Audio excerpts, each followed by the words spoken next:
welcome back to another technical video. Today I'll be going through your question, answering it, and hoping finding that solution that you're looking for.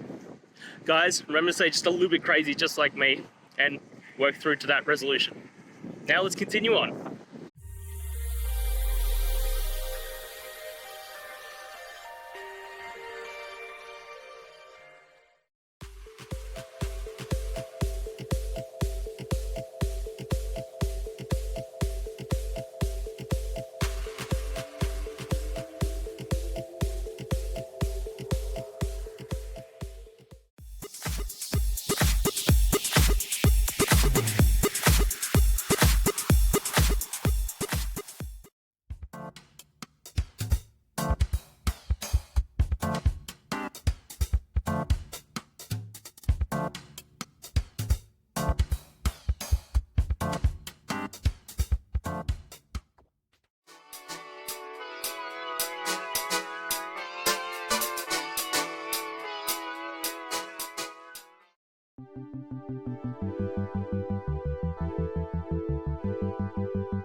And that's it, guys. I hope this video has helped you find that solution that you're looking for.